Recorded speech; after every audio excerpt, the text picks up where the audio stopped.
Una vegada hi havia un pare i una mare que tenien un fill tan menudet que resultava difícil de veure. Per això li deien en Patufet. La seva mare patia sempre que sortia al carrer per por que no el trepitgessin, però ell deia que si no el veien el sentirien perquè sempre cantava: Patim, patam, patum, homes i dones del cap dret. Patim, patam, patum, no trepitgeu en Patufet. Un dia, la seva mare el va fer anar a buscar safrà i no va parar de cantar en tot el camí. Va entrar a la botiga, però el botiguer no el veia enlloc. Es va posar a cantar: Patim, patam, patum, homes i dones del cap dret. Patim, patam, patum, no trepitgeu en Patufet. I llavors, l'home va veure un dineret que es bellugava. «Què passa aquí?», va cridar esparverat l'adroguer. «No veig ningú». «No em veieu perquè sóc en Patufet i sóc molt menut». «I què vols?», va preguntar. «20 cèntims de safrà». El botiguer cull de terra el dineret i hi deixa al seu lloc una paperineta de safrà. En Patufet, més content que unes Pasqües, corria pels carrers camí de casa seva agafant ben fort la paperina.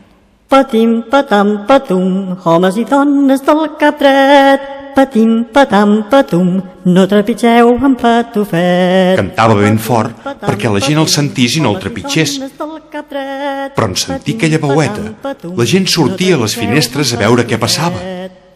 Però no es veia ningú.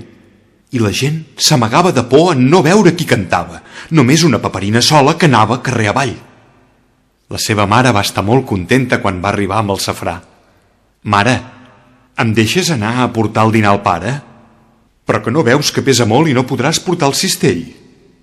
Però ell se'l va penjar al coll i la seva mare va poder veure que tenia molta força. A mig camí va començar a ploure molt fort.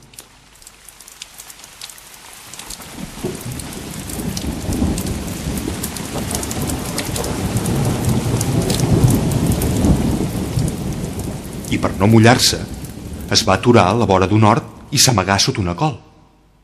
Però va venir un bou i es va menjar la col, amb el Patufet i el cistell del dinar que portava pel seu pare. Els pares, com que tardava, van sortir al camp cridant ben fort: «Patufet, on ets?»